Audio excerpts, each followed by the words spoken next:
आज ना मैं आपको एक कहानी सुनाती हूँ। बहुत समय पहले की बात है कि एक डाकू था, बहुत ही फ़ेमस डाकू था, बहुत ही विख्यात था। डकैती करता था, लोगों से छीनता था सामान, चोरियाँ करता था और लोगों को मारता-पीटता था। बहुत सारे वो ऐसे खराब काम करता था, जो कि मनुष्य जाति के लिए कहा जाता है अच्छा नहीं होता। चोरी करता, डकैती करता, वो इस तरह की चीज़ें करता था।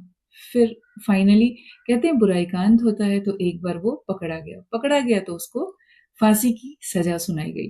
तो जब किसी को फांसी की सज़ा दी जाती है ना, तो पूछा जाता है उसकी अंतिम इच्छा क्या है? तो जब उससे पूछा गया उसकी अंतिम इच्छा क्या है, तो उसने बोला कि उसको अपनी माँ से मिलना है। तो उसकी माँ बुलाई गई और माँ तो माँ होती है, तो बहुत रो रही थी। तो जब वो माँ से मिलने के लिए आगे बढ़ा तो उसने ज़ोर से उसकी माँ की नाक को काट लिया।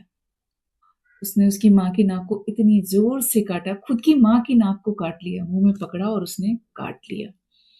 सब लोग हैरान थे और माँ रोई जा रही थी। तो लोगों ने उससे पूछा, जो भी वहाँ पे थे, उन्होंने पूछा कि ये क्या है? क्यों तुमने अपनी माँ की नाक को काटा? तो उसने बोला, ये वही माँ है जिसने मुझे पहली बार गलती करने पर रोका नहीं।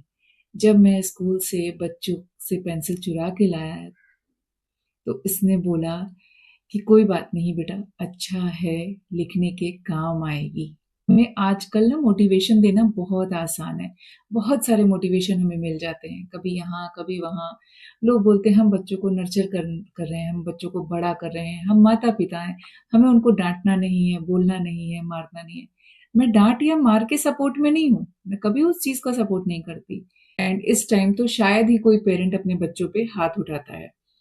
और हम लोग के टाइम पे तो कुटाई हो के हम लोग बड़े हुए हैं, पर हम लोग एकदम सभ्य हैं, हमारा लाइफ एकदम रूटीन में प्रॉपर है। हमारे लाइफ में क्या स्ट्रगल नहीं है? हमारी लाइफ में क्या परेशानियाँ नहीं आती हैं? हम जीवन की उलझनों से नहीं गुजरते हैं? हमारे अंदर डिप्रेशन नहीं आता है? पर आपको बताऊँ कि हम सबसे स्ट्रॉन्ग हैं। हम उन सारी मुश्किलों को, सारी परेशानियों को समझते हैं और उससे निकलना जानते हैं, उसका सॉल्यूशन जानते हैं। हम हर परेशानी को ऐसा नहीं लेकर आते कि आई है तो इसके बाद ज़िंदगी खत्म हो जाती है। जब हम ये शब्द सुनते हैं ना, जैसा मन करे वैसा करो, अपने मन की सुनो, अपनी एक ही तो लाइफ मिली है, उसको अपने हिसाब से जियो, अपनी तरीके से जियो। वो पता है वो कब लागू होता है? जब आप अपनी लाइफ में ना कुछ कर लेते हैं, जब आप स्टेबल हो जाते हैं तब, आप फाइनेंशियली स्ट्रॉन्ग हो जाते हैं तब वो बातें कहते हुए अच्छी लगती हैं। जब हम 14-15 साल के, 10-12 साल के बच्चे हमारी ये बातें सुनते हैं ना, जो मोटिवेशनल स्पीकर आके बोलते हैं, मैं ये नहीं बोलती कि मोटिवेशन खराब है, मोटिवेशन चाहिए, पर किस तरह का मोटिवेशन चाहिए?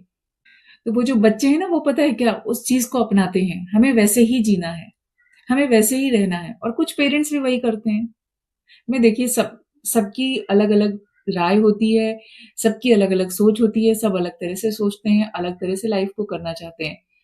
पर जब हम इन चीजों को देखते हैं कि जैसा चलता है वैसा चलने दो, बच्चा जो चाहता है उसको करने दो, उसको देखो। पर आप एक बात बताओ, बच्चा तो कभी सुबह सो के उठना ही नहीं चाहता है, उसको स्कूल जाना नहीं पसंद होता है। अगर बच्चे को छोड़ दिया जाए तो दिन के 1 बजे उठेगा, दोपहर के 2 बजे ब्रश करेगा, शाम के 4 बजे खाएगा। क्या खाएगा? पिज्जा और बर्गर ही खाएगा। ये बाहर की चीजें उसको पसंद होती हैं। तो हमें लाइफ को नर्चर करना है, शेप देना है। हम सब पेरेंट्स ये सारी चीजें जानते हैं। हमारा बच्चा हमें 10 बार एक चीज के लिए रुला रहा है, पर हम ऐसा रोते नहीं है। हमें पता है कि हमें क्या करना है, क्योंकि हम उस पीढ़ी से आते हैं जहां पर हमने बहुत सारी चीजें सीखी हैं। पहले पता है, पहले के टाइम में हमारे फैमिली बड़ी होती थी, हमारे घर पे बहुत सारे लोग होते थे। अब बच्चे अगर आज के टाइम में बहुत सारा टेंट्रम दिखा रहा है ना, बच्चे के अंदर बहुत सारी चीजें नहीं आ रही हैं, तो हमको लगता है कि ये शायद हमारी कमी है, पर वो चीजें हम ला भी नहीं सकते। बिकॉज कि सिर्फ एक रिश्ते नहीं होते हैं। जब हम जॉइंट फैमिली में रहते हैं ना, वहां पर आप एक चीज देखेंगे कि वो बच्चा चाचा चाची के साथ कैसे बिहेव करता है, दादा दादी के साथ कैसे बिहेव करता है, अपने कजिन्स के साथ कैसे बिहेव करता है। उस टाइम वो बहुत कुछ सीख रहा होता है, जो हम सिखा नहीं सकते हैं, जो उसकी इमोशनल बॉन्डिंग को स्ट्रॉन्ग करता है।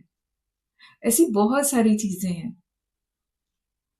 पर कुछ चीजें ऐसी होती हैं जो अलग अलग टाइप के लोगों के लिए, जैसे हम बोलते हैं ना कि अलग अलग टाइप के लोग होते हैं, उनके लिए होती हैं।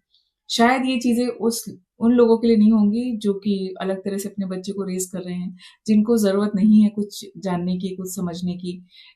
शायद कुछ लोग अलग तरह से बच्चों को रेज कर रहे हैं, बड़ा कर रहे हैं, और बच्चों को हमें बड़ा नहीं करना है, उनको रेज नहीं करना है। आपको पता है जब छोटा बच्चा होता है ना, वो सबसे ज्यादा पॉजिटिव होता है। वो छोटा बच्चा जो अपने पापा के साथ बाइक पे जा रहा होता है और बोलता है कि मैं कल कार खरीदूंगा, और उसका पापा सोचेगा ना मन में, अभी तो मैं ईएमआई भी बाइक की नहीं पूरी कर पा रहा हूं, मैं कार कैसे लूंगा। पर वो बच्चा पॉजिटिव होता है। वो बच्चा, छोटा बच्चा 2 साल का, बोलेगा मैं हवाई जहाज में उड़ूंगा, मुझे हवाई जहाज में उड़ना है। और वही छोटा बच्चा जब 15 साल का, 16 साल का हो जाता है, तो वो आखिर ये क्यों कहता है कि मेरी क्या गलती थी, मैं इस घर में क्यों पैदा हो गया, मुझे तो यहाँ पैदा ही नहीं होना था। ऐसी ऐसी चीजें हम देख रहे हैं, हम सुन रहे हैं, हम चीजों को समझना चाह रहे हैं कि आखिर क्यों हो रहा है। कहाँ पर कुछ चीजें हैं जो आउट ऑफ कंट्रोल हो रही हैं। ऐसी बहुत सारी प्रॉब्लम्स जब लोग मेरे पास लेकर आते हैं, जिसका सॉल्यूशन हम साथ में मिलके ढूंढते हैं, तो पता चलता है कि ये तो कोई प्रॉब्लम ही नहीं है। प्रॉब्लम ही नहीं है, बस हम बिना मतलब उसको सोचते हैं कि ये प्रॉब्लम है। तो जब मैं बात करती हूँ देसी पेरेंटिंग की, कि हमें पता है कि हमारा बच्चा कैसा है, हमें पता है हम हमारे घर में क्या चीजें होती हैं, हम कैसे उसको पाल सकते हैं। और आप मानेंगे नहीं, हमारी आधी से ज्यादा जनसंख्या अपने हिसाब से अपने बच्चों की परवरिश करती है।